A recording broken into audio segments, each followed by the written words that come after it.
అభివృద్ధి సంక్షేమ పథకాలతో పాటు ప్రజల ఆరోగ్యం కోసం రాష్ట్ర ప్రభుత్వం ఆరోగ్యశ్రీ పథకం ద్వారా 10 లక్షల రూపాయల వరకు ఆర్థిక సాయం అందజేయడం జరుగుతుందని రాష్ట్ర యూత్ కాంగ్రెస్ ఉపాధ్యక్షురాలు ఆంక్షారెడ్డి, గజ్వెల్ ఏఎంసీ చైర్మన్ వంటేరు నరేందర్ రెడ్డిలు అన్నారు. సిద్దిపేట జిల్లా గజ్వెల్ పట్టణంలో మాజీ ఎమ్మెల్యే నర్సారెడ్డి సహకారంతో ఇందిరా పార్క్ చౌరస్తా వద్ద మెడిసిటీ హాస్పిటల్ వైద్యుల సహకారంతో ఉచిత వైద్య శిబిరాన్ని ఏర్పాటు చేశారు. ఈ సందర్భంగా నరేందర్ రెడ్డి, ఆంక్షారెడ్డిలు మాట్లాడుతూ పేదల సంక్షేమం కోసం రాష్ట్ర ప్రభుత్వం కార్పొరేట్ స్థాయి వైద్య సౌకర్యాలతో పాటు ఆరోగ్యశ్రీ పథకం ద్వారా లబ్ధిదారులకు 10 లక్షల రూపాయల వరకు పెంచడం జరిగిందని, గజ్వెల్ ప్రభుత్వ ఆసుపత్రిలో అన్ని రకాల వైద్య సేవలు, చికిత్సలు, ఉచిత కాన్పులు చేయడం జరుగుతుందని, అత్యవసర పరిస్థితులు మాత్రమే హైదరాబాద్ కు తరలించడం జరుగుతుందని, ప్రైవేట్ ఆసుపత్రుల యాజమాన్యాలు గ్రామీణ ప్రాంతాల్లో ఉచిత వైద్య సేవలు అందించడం అభినందనీయమని వారు పేర్కొన్నారు. రాష్ట్ర ప్రభుత్వం విద్య, వైద్య, సంక్షేమ పథకాలతో పాటు అనేక పథకాలను అమలు చేస్తున్నారని వారు పేర్కొన్నారు. ఈ కార్యక్రమంలో AMC vice chairman Sardar Khan, Congress party senior నాయకులు సుఖేందర్ రెడ్డి, జంగం రమేష్ గౌడ్, నక్క రేగొండ, గాడిపల్లి శ్రీనివాస్, సమీర్, అస్గర్, డప్పు గణేష్, పార్టీ నాయకులు పాల్గొన్నారు.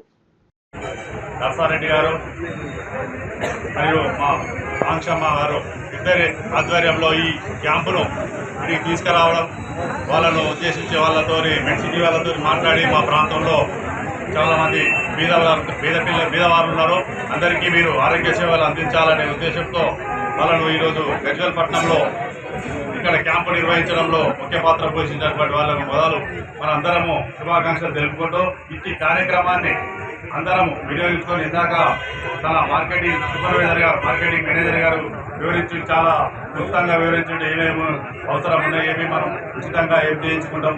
అలాగే బస్సులు కూడా ఏర్పాటు చేసినామని చెప్పి ఆ బస్సులు దాంట్లో పోయి మనము ఆపరేషన్లు కానీ పెద్ద ఆపరేషన్ అయినా కూడా ఎంఆర్ఐ స్కాన్, సిటీ స్కాన్ ఒక్కొక్క మన కార్పొరేట్ హాస్పిటల్ పోతే 5 నుంచి 10,000 మినిమం అయితే అవన్నింటినీ మనం వినియోగించుకోవాలంటే డబ్బులు లేకుండా వినియోగించుకునే అవకాశం మనకు కల్పించినందుకు నర్సులకు శుభాకాంక్షలు చెప్తూ, అలాగే మెడిసిటీ హాస్పిటల్ బృందాన్ని అందరికీ ఈ సందర్భంగా శుభాకాంక్షలు తెలుపుకుంటూ అందరూ ప్రజలు గజ్వెల్ ప్రాంత పట్టణ వాసులే కానీ చుట్టూ పల్లెవాసులు అందరూ కూడా వినియోగించుకొని ఈ అవకాశాన్ని మనం వినియోగించుకొని ఆరోగ్యాన్ని అందరూ కాపాడుకుంటారని ఈ సందర్భంగా గుర్తు చేస్తూ, అలాగే మన రేవంత్ అన్న గారు కూడా ఏం చేసిండు, ఇంతవరకు ఆరోగ్యశ్రీ అమౌంట్ తక్కువ ఉండే మన అదే ఆరోగ్యము అందరు ప్రజలు ఆరోగ్యంగా ఉండాలనే ఉద్దేశంతో ఆయన కూడా 10 లక్షలుగా ఆరోగ్యశ్రీని పెంచిండు. దాన్ని కూడా అది మర్చిపోకుండా కొత్తగా కార్పొరేట్ హాస్పిటల్లో పోయి డబ్బులు పాటు చేసుకోకుండా అందరూ ఏమన్నా రావద్దని కోరుకోవాలి, రోగాలు రావద్దు. వచ్చిన వారికి అయితే తప్పే మనకున్నప్పుడు ఎవరికి వస్తే పైసలు తప్పలేవు, అనేక పాలుగా పంపుకోకపోతున్నారు. అది కాకుండా ఉండొద్దనే ఉద్దేశంతో 10 లక్షలుగా పెంచిండు. దాని అతి అవకాశాన్ని కూడా వినియోగించుకొని ప్రజలందరూ ఆరోగ్యాలు బాగుంచుకుంటారని సందర్భంగా గుర్తిస్తారు.